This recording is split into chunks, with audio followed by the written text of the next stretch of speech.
Hello, everybody. Welcome to a very cold but crisp Wow Ergonomics. Wherever you are, if you're in the UK, I do sympathise with the fact that I've seen some great posts this morning on LinkedIn about people's thermometers in their cars and you know them freezing and stopping by the side of the road. So it suddenly plummeted out there.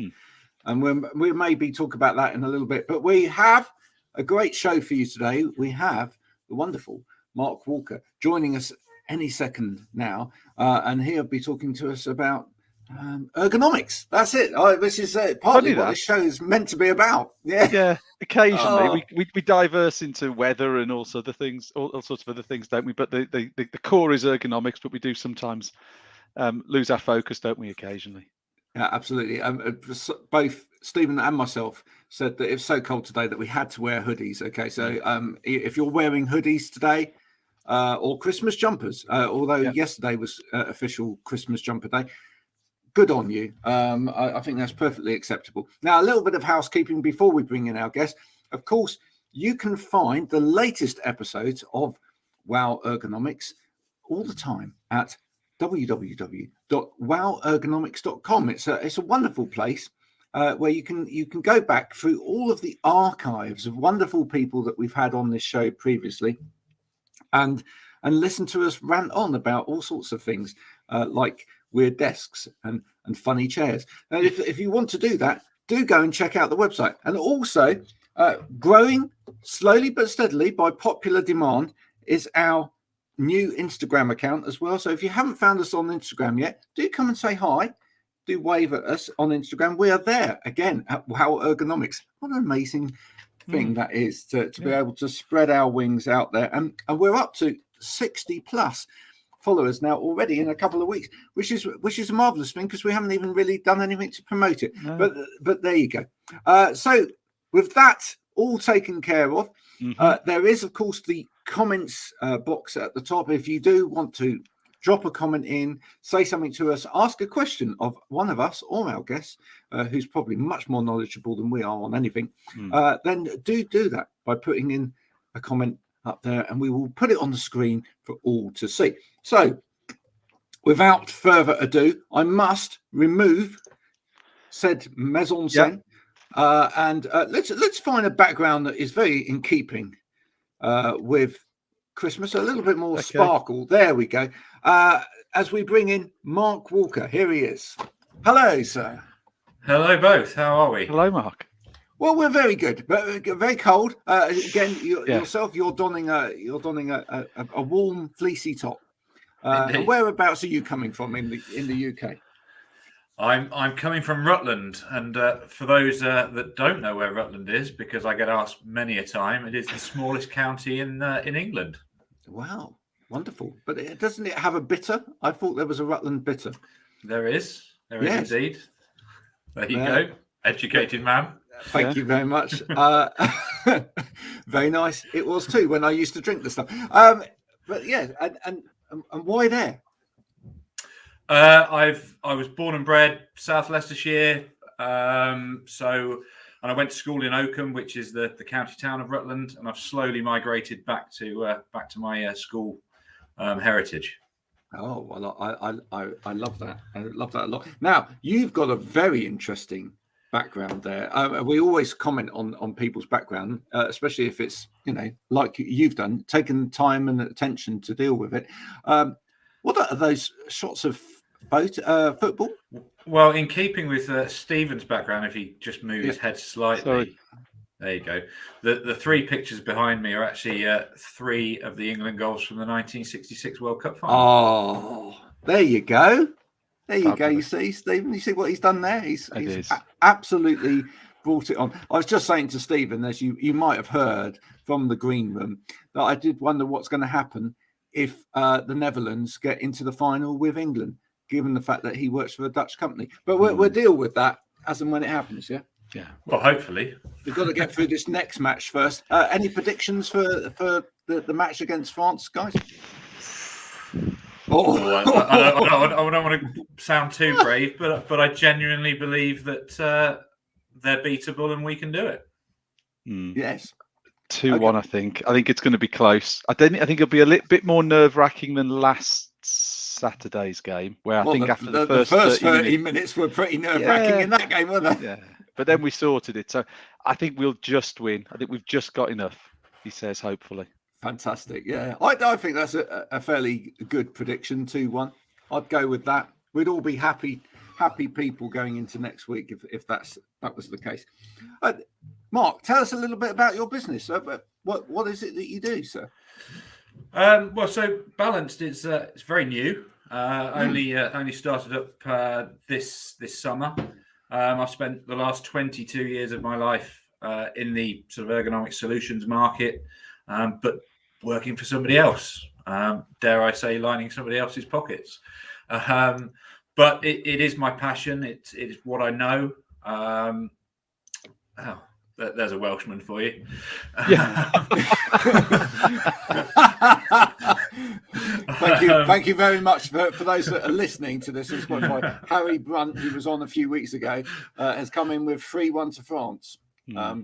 He's completely wrong, of course. Yeah, sorry, do carry on, Mark. That's all right.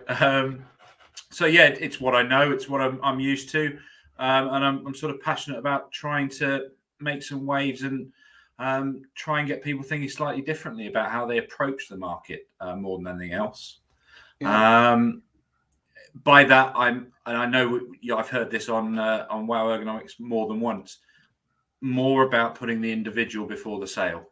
Yeah. I'm very conscious that, I mean, even in my own previous life, there was always a tariff put on making sales and creating turnover and everything like that. But I'm very passionate about it being about the individual. And then, if there's sales after that, so be it. But making sure that it's the right solution for the person involved.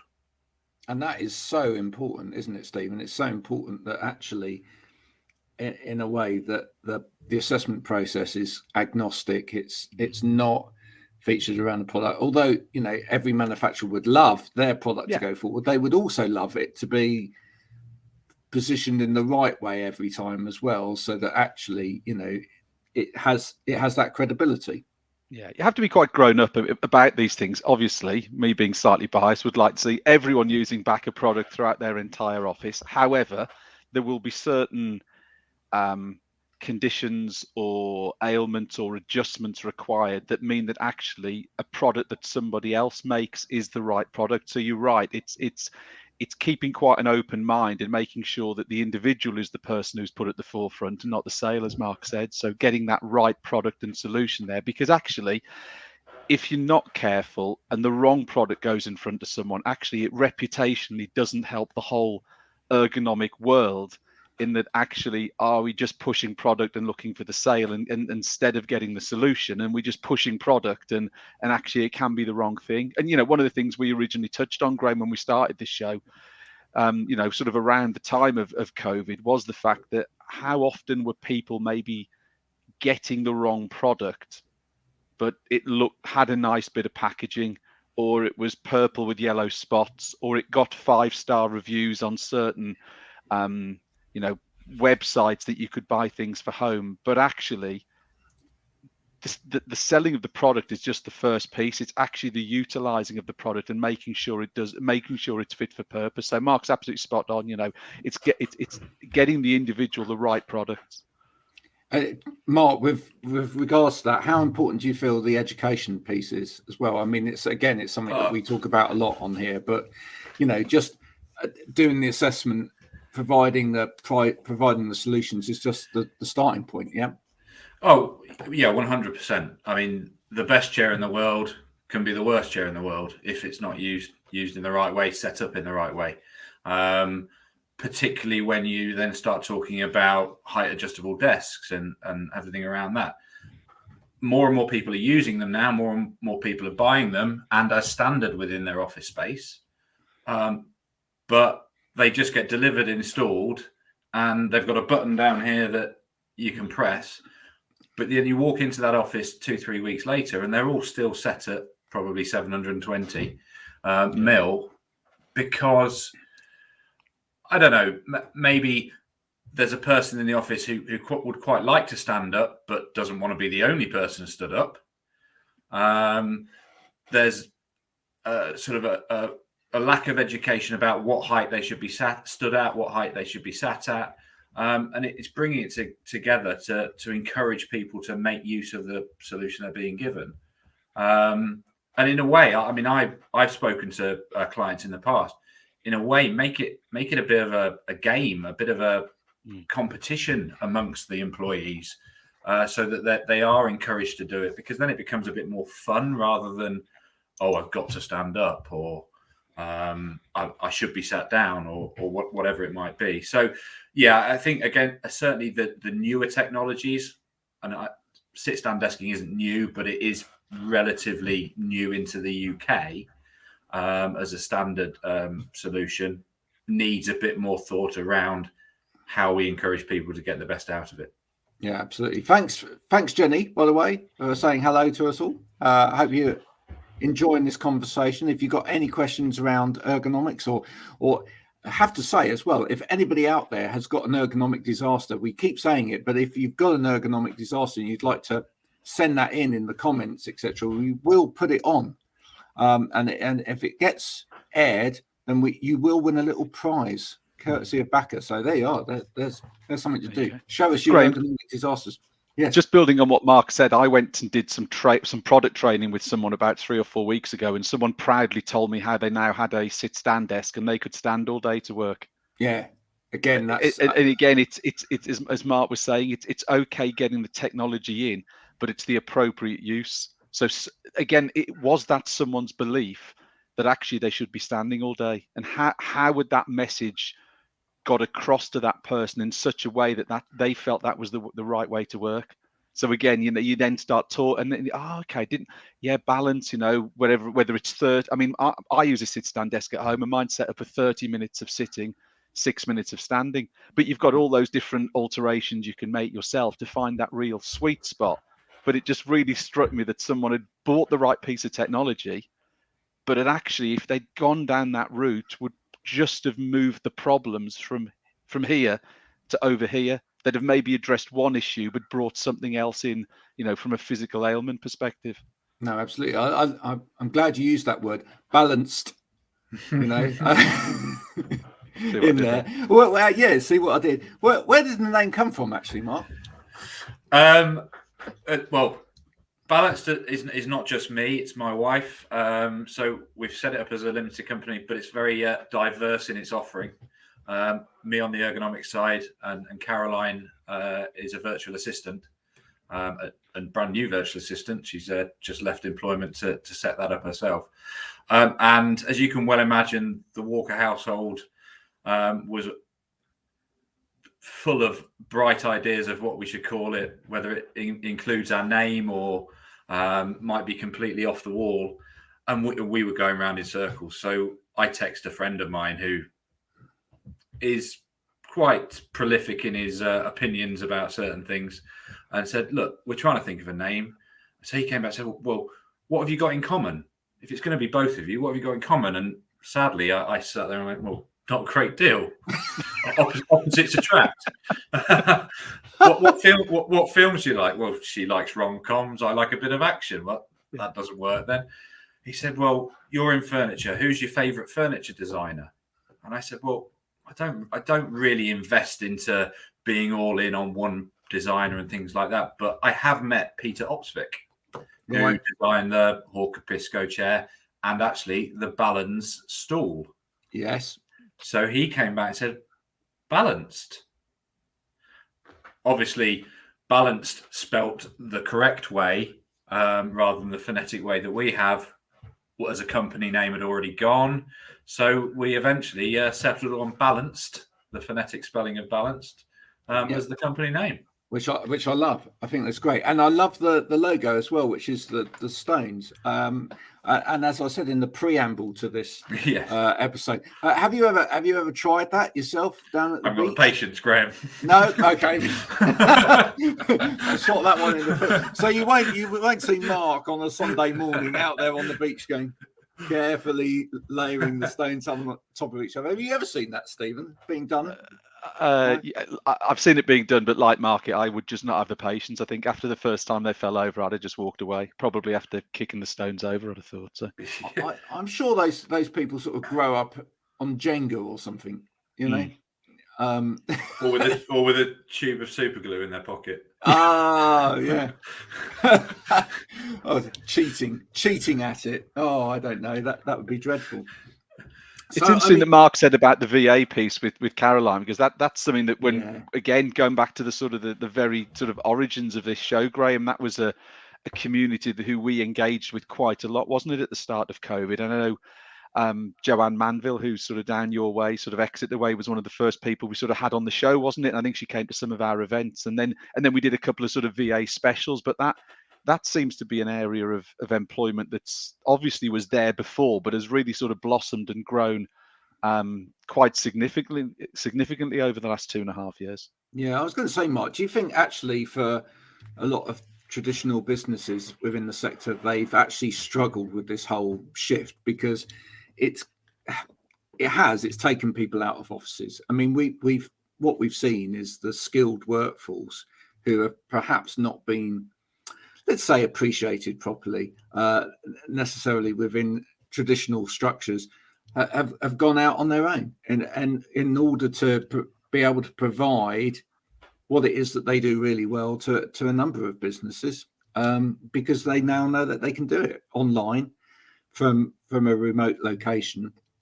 But has that caused an issue for the sector, in as much as, you know, traditionally you'd have a group of people within an office, you could quite clearly go to one location and do a whole set of assessments in a day. As that gets dissipated, it's not quite so easy, is it? No, it's not. And I think during COVID times, people did shift to doing some remote assessments and virtual assessments, which I still believe has its place for certain scenarios. However, is it as effective? Is it as credible to the ultimate person who might be signing any checks if you've done an ergonomic assessment virtually? Probably not. Therefore, if they've now got a dispersed workforce and they're not all in one location, it's people like me and my peers who are running around doing far more miles in order to sort of help these people. But that's the way it needs to be. And if as long as the employers are taking care of the people wherever they're working, then in a way I'm happy.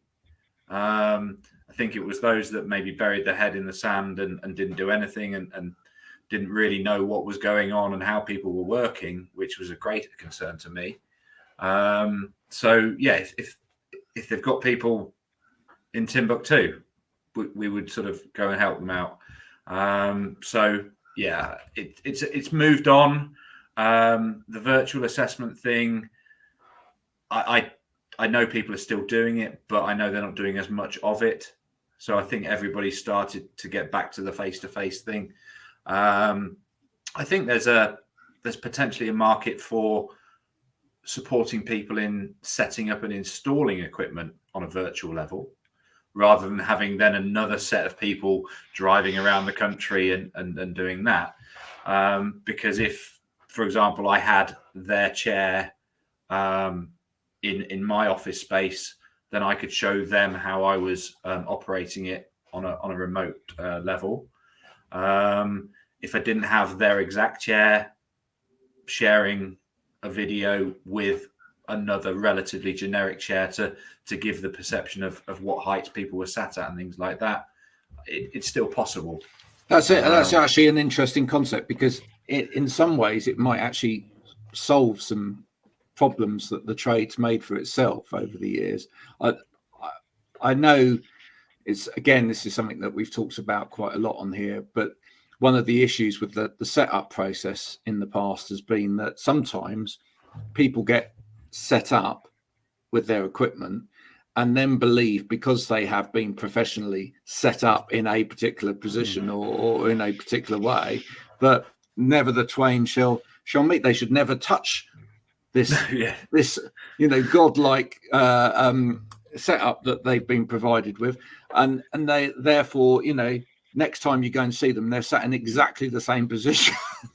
And they have been all day, and they go, "This really hurts, this chair." And you go, "Well, have you moved?" "No, but I was set up like set up like this." So actually maybe in that instance, taking it remotely and actually explaining the benefit of the adjustment of the chair and how you can do it for yourself would actually force the person to make them do it themselves.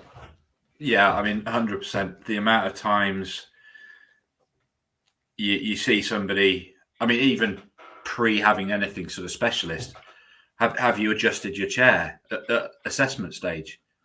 "Oh no, this is how I found it." "Well, have you played around with that lever?" "Oh no, I don't touch that." Yeah. And I always use the analogy of, if I gave you my iPhone, smartphone, generic phone, you would know how to open it, and you'd know how to play around with it, and you would probably quite happily play around with it. But a lever on a chair, no, not me. Yeah. I always talked about cars. I I don't know why. Yeah. Maybe it's because people have them. But it's a similar kind of thing. Well, yeah, but look, with our car, I'm 6 foot. My wife's not. And if one of us is in the car and then the next person gets in the car to drive, you don't just take the seat the way that it is. You don't just take the mirrors the way that they are and get off and drop. Well, you can, but you might crash. You make all of those little adjustments first. But for some reason, people in an office chair, despite the fact that actually, unlike in a car where you might actually get in it and go 10 minutes down the road, and that's all you're in it for, you're in there for 8 hours a day or longer, and yet you wouldn't be bothered to spend like those few minutes adjusting it in the first place. It's unbelievable what's going on in the psyche. And I'll take you back to that thing that you said earlier. Again, we've discussed it on the show before. We're very British, aren't we, in this country? And I think we've got a real problem in terms of actually doing something in front of our peers, which might seem odd. I think here's a really good thing I think we should encourage people to do. Whilst the football's on, we should be encouraging people to watch the football together in the office and cheer and jump up and down. And maybe that's how we can get people standing and sitting in desks. Because, your problem, Graham, could be is getting people to go in the office at 7 o'clock on a Saturday evening. That's the only sort of issue with this plan I see. Eva says very British. Yeah, but we're very stiff upper lipped. And what I'm saying is maybe we should encourage in the office space, we should encourage acts of kind of more spontaneity and extreme behavior, so that actually we kind of get used to each other being a little bit more up and down, and then we wouldn't worry about it so much. Does this potentially get a lot worse? And I know I've been into a few offices recently, we've spoken about people, sort of more at home and sort of hot desking. Does it get then even worse, the fact that there could be multiple people sat on that chair throughout the day previously? So again, actually, people are going to have to learn, because one day they could be sat over there, but the next day they're sat over there. So actually, people are going to have to learn to make those reasonable adjustments to a chair, because where they're sitting and who sat on it previously, when it was just you who was on it every day, Monday to Friday. But now it could have been 4 different people of 4 different heights and weights and sexes and all that sort of thing. People really do need to learn how to make basic adjustments to a chair with the sort of growth of hot desking. Well, I mean, even further than that, if you look at the way office space is changing in its form, it's no longer just desks and chairs.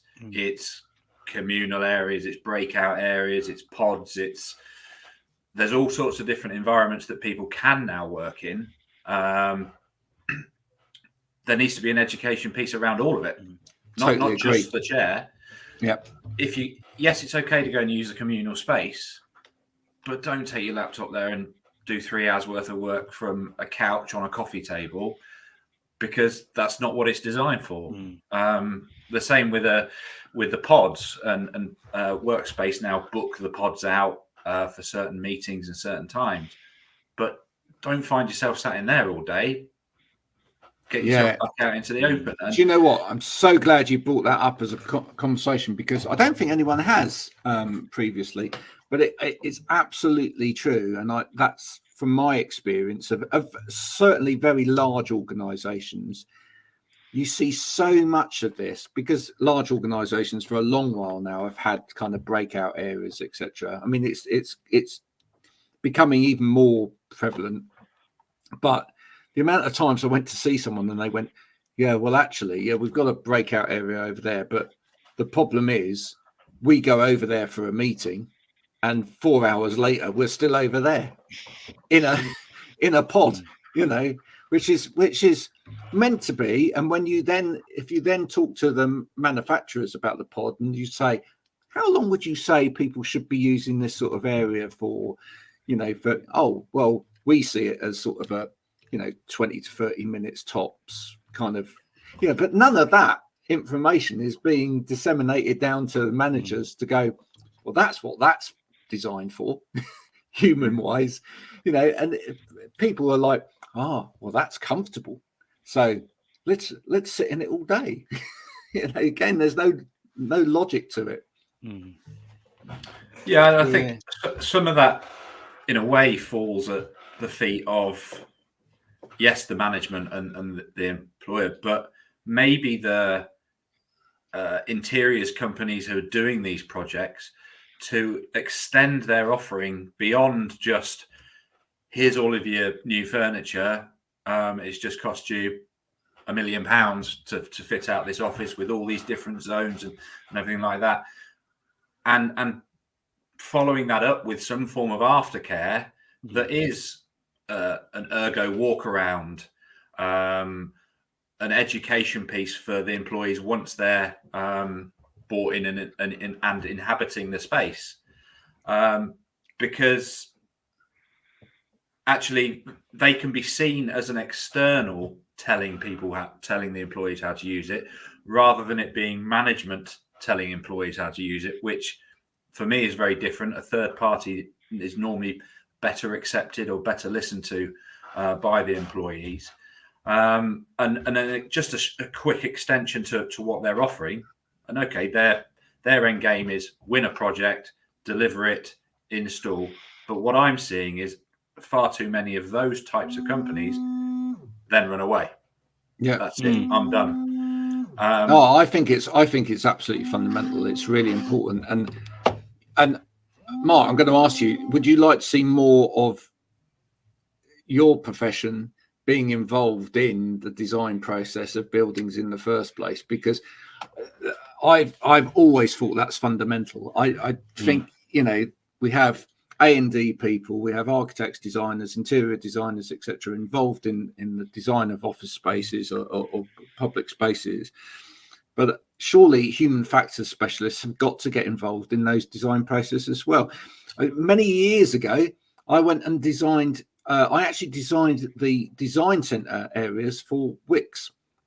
The people where you buy your tiles and your cement and everything else. And the first thing I asked to go and do, I said, I want to go and spend a day at your busiest showroom. And they said, why do you want to do that? I said, because I want to actually just watch people all day long, because I want to see how people use the current space and have an understanding about how it works and how it doesn't work for the people in that space. And they were like, that's amazing. We've never had anyone asked to do that before. But you think, why isn't it? But that's the thing. It's two completely different skills. Making the space look really lovely and understanding how people work within the space is two separate things. And I think, you sort of hit the nail on the head with your example there, is that actually the organizations don't necessarily understand how their employees are working, yet they're being told by architects, designers, workplace consultants that, Joe Blogs down the road, they've got this lovely breakout area, and they've got pod. So that's the way everybody's going now. So you should be doing the same. Well, that doesn't necessarily mean it's right for the accountancy firm that they're currently working with, who are pretty much desk bound, however they might operate.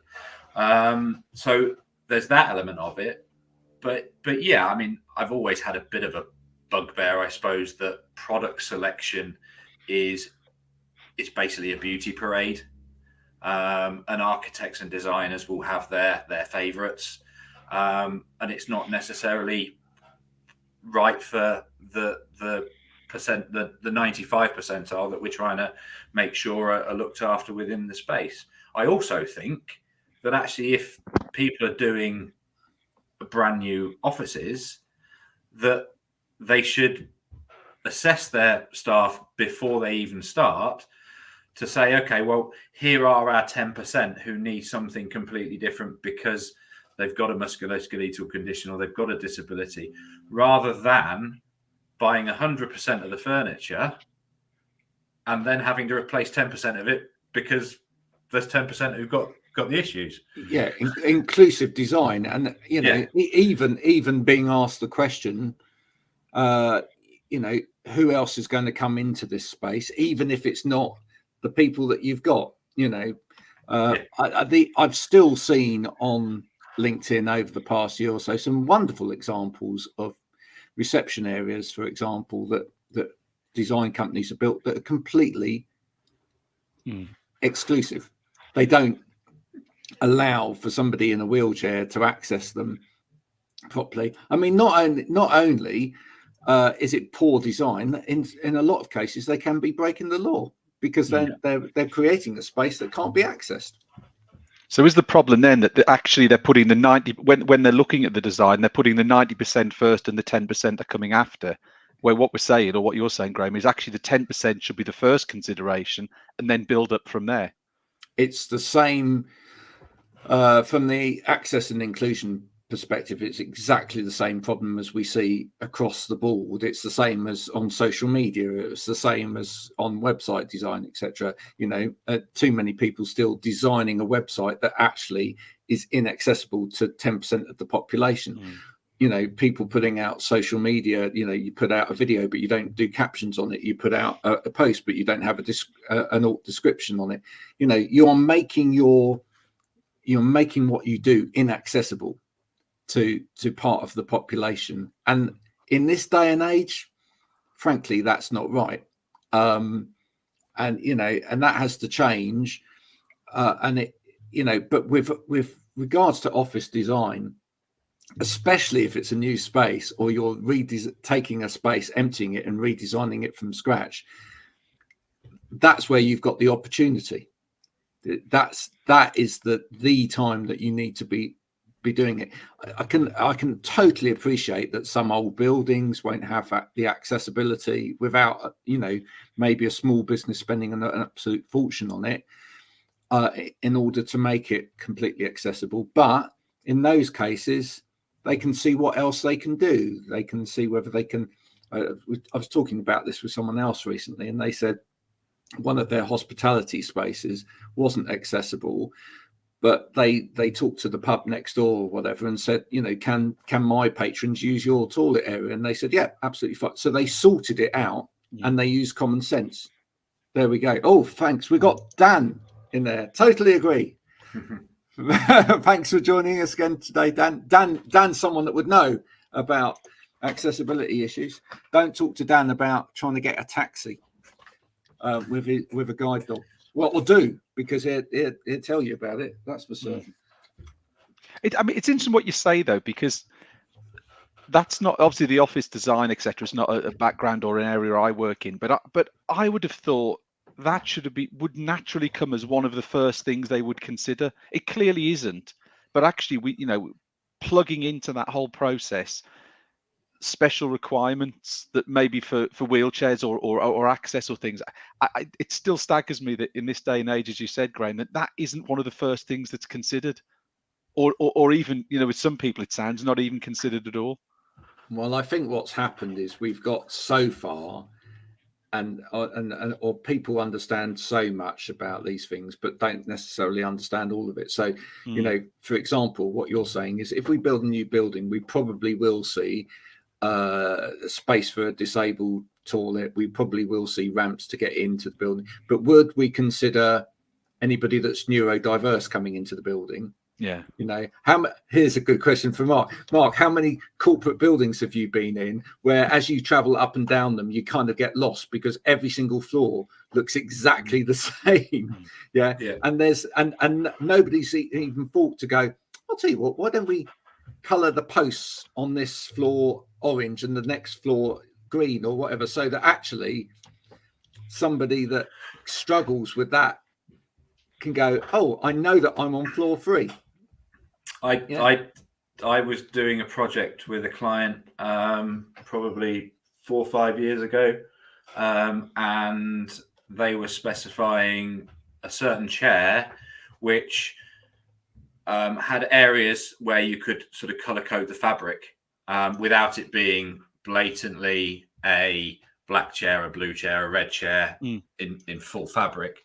And we recommended that as a reason, the whole neurodiversity thing as a reason to color code what was called the smile on the chair.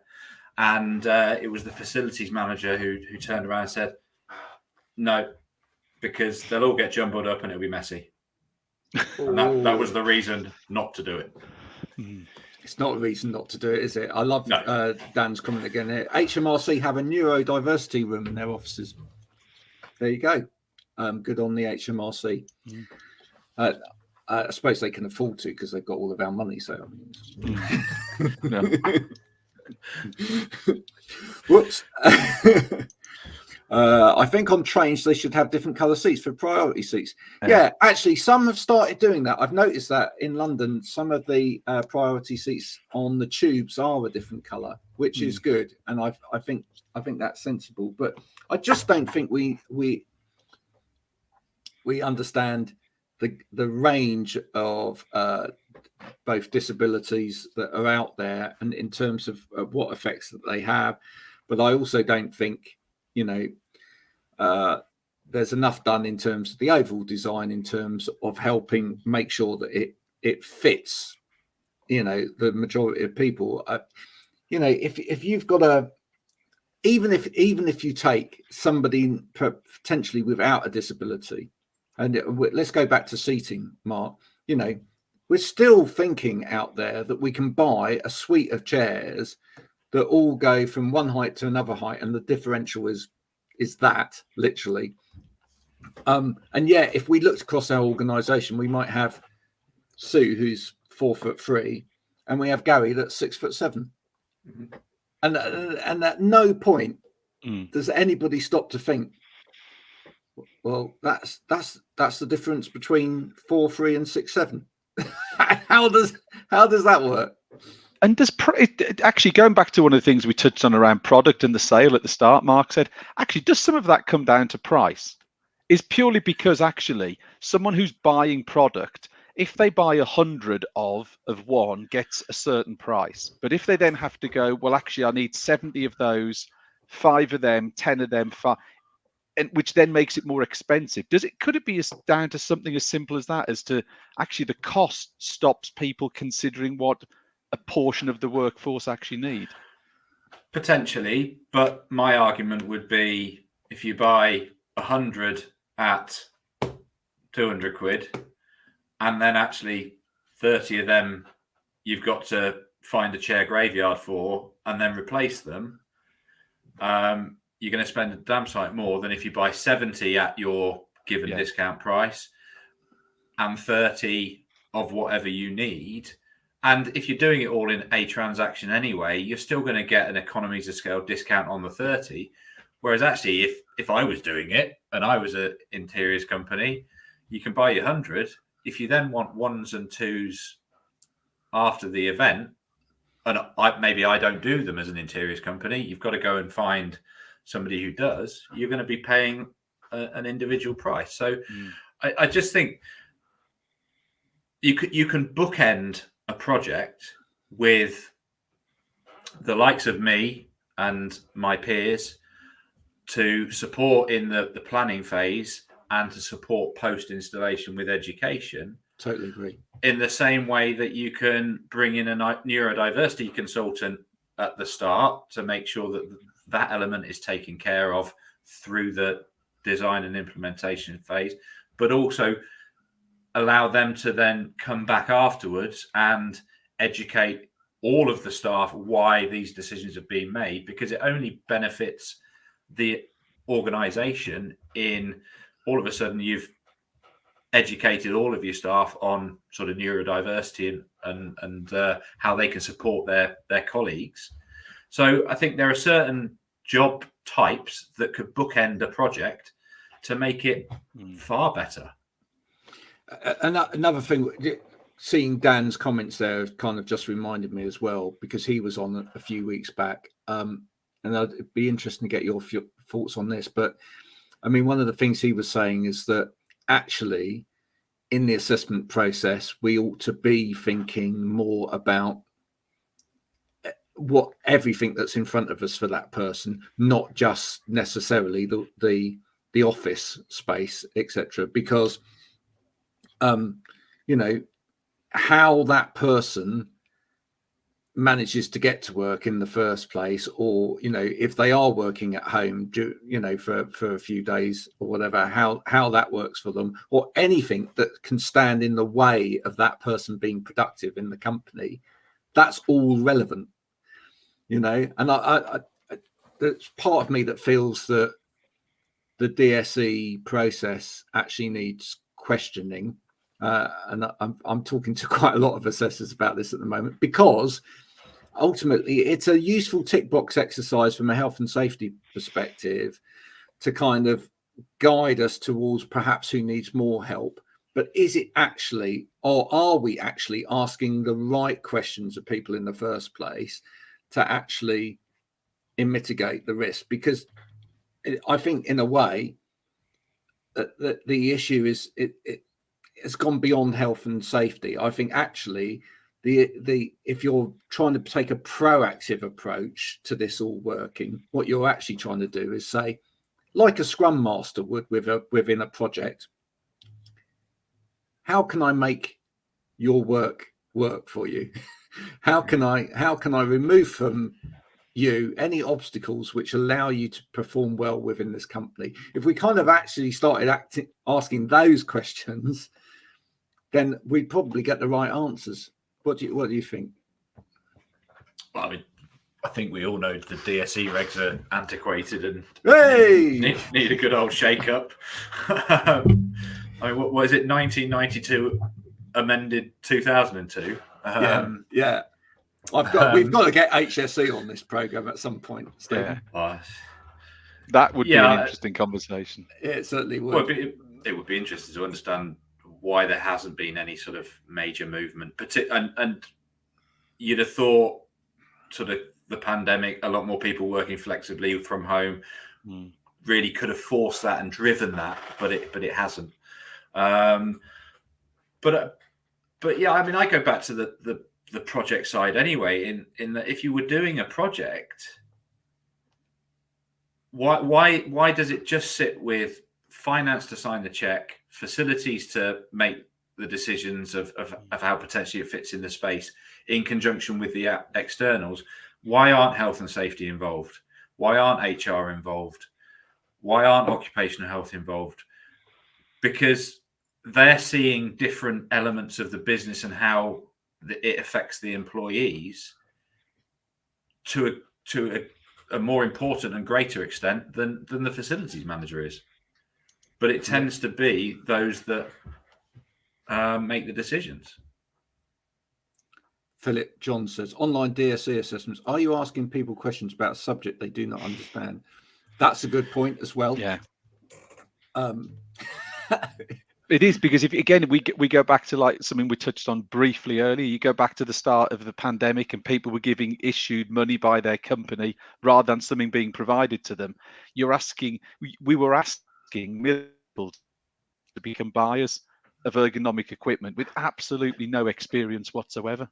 Yeah, But also, I guess there's questions in there that that people don't necessarily actually understand the context of why they're being asked the question, and therefore they're just giving random answers in order to kind of get this process out of the way. I don't feel that people feel that there's a genuine set of questions in there that are actually going to help them get to the end goal, and that's the big issue.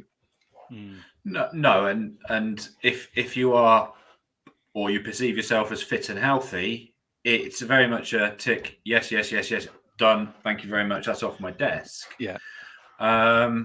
Whereas if you've got a problem and you're trying to raise awareness of that through the assessment, does it give you the right opportunity to do so? Because is the question set enabling you to do that?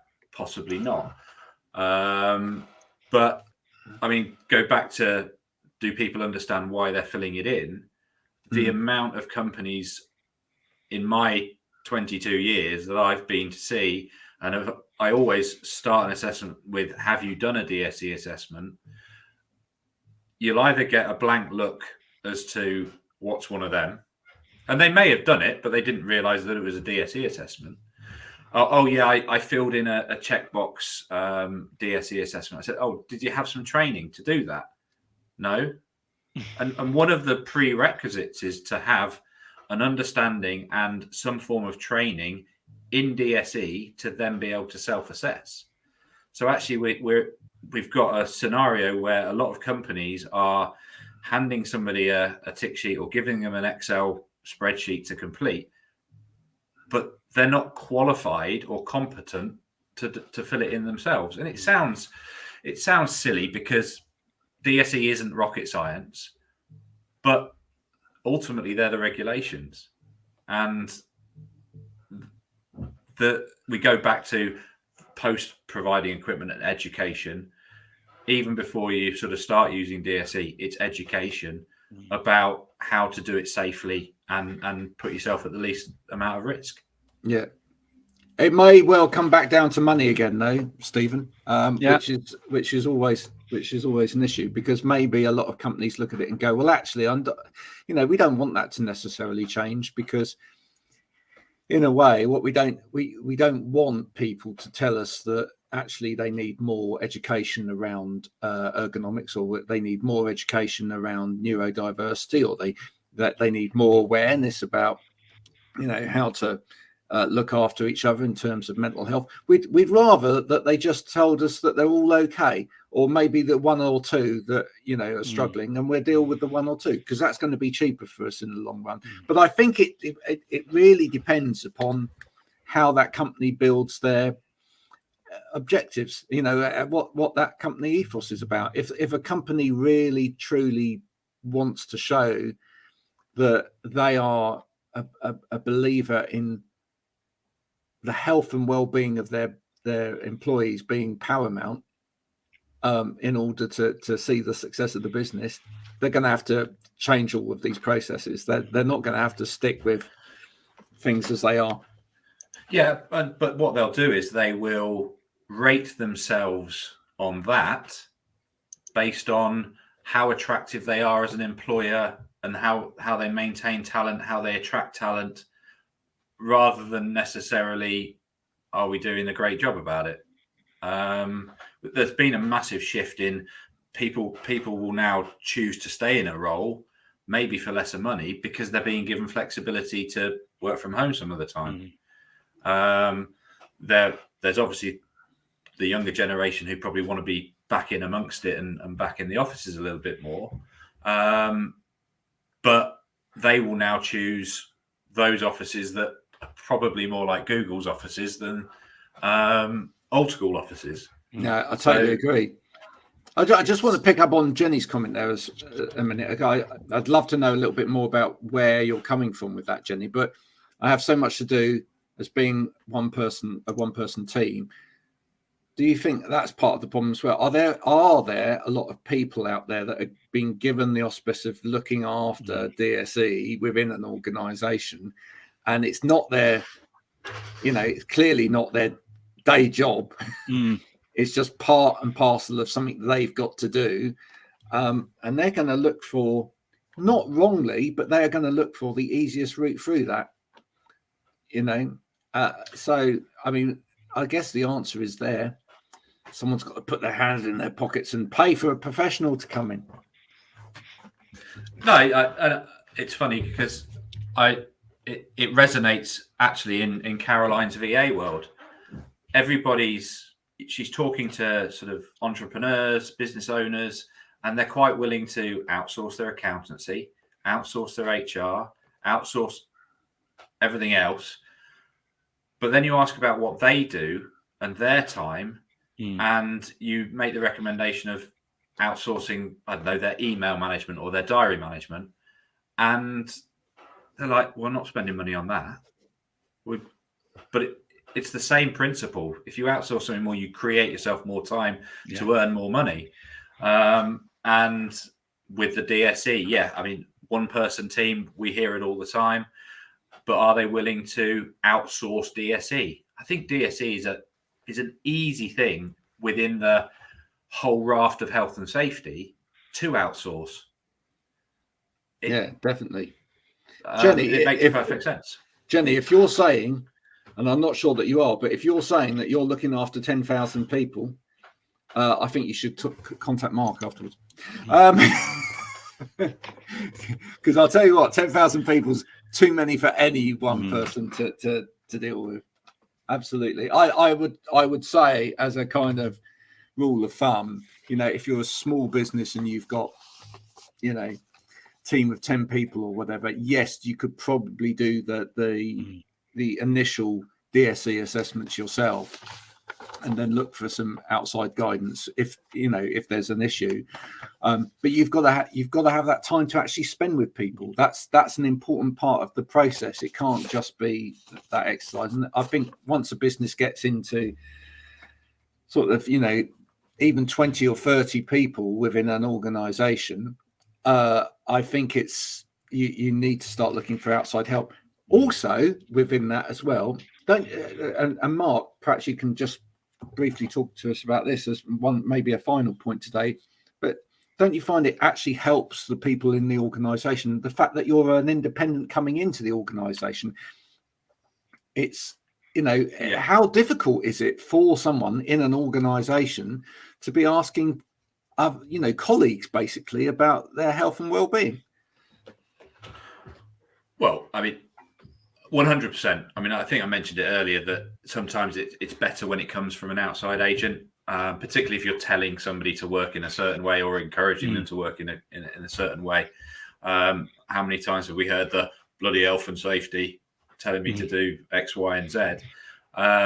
So that is a certain one element of it, but also some people are very private and don't want their ailments and musculoskeletal issues or disabilities to be known to their colleagues. So by bringing in an independent who can then liaise with the employer, probably an HR department in that scenario, just gives them the security of knowing that whatever is discussed between the four walls at the time is their own information that's only being shared with the people who realistically need to know it. I wonder again if some of it comes down to knowledge, like we've touched on a lot of the things that sort of come across in our world. I wonder if there's organizations, could be small, medium or large, who don't know that we know in our sector, the raft of really experienced, knowledgeable people spread geographically from, John O'Groats to Land's End, to use that phrase. There are so many people out there, really good people who can help. And I do wonder if an element of it comes back to some people don't know where to turn. They don't know who to speak to for the same reason they don't know basically a laptop should have a laptop stand. I wonder if equally people don't know where to go and where to reach out and aren't sure as to, I don't know who to speak to. So again, is an element of self-promotion needed within our sector of spreading the word out to the wider business community? Yes, it would certainly help me. I was waiting. There was any business based in Rutland, Mark's your man. Yeah. I never go outside Rutland. No. Do you not need to? Oh, behave. Did Rutland stay fairly sort of free from COVID then, because people didn't travel outside? No, our statistics were exemplary, but only because we don't have a major hospital. Okay. There you go. There you So go. Anybody who got it in Rutland either went to Peterborough or to Leicester, and it went on Leicestershire's or Cambridgeshire's stats. Oh, I love that. What a way! They're great statistic to finish on today. Rutland did really well in the COVID statistics because we didn't have a hospital. That's we sent them that way or that way. Yeah. We forced them to go somewhere else, and then it was their problem. There we go. Mark, it's been a pleasure talking to you today, sir. Thanks very much for coming along, joining in the conversation. Thanks to everybody that's put comments on. Thanks to Jenny. Thanks to Phil. Thanks to Dan. Thanks to Eva. Nice to see some new faces there. If you're catching up with this after the event, I hope you've enjoyed it as well. Please do give us a like on any of the social media platforms. Give us a follow, because that all helps. Every little helps, like some supermarket kind of phrase once upon a time. And until next time, this has been Ergonomics. So thanks everybody very much. Bye for now. Thank you. Bye-bye. Bye.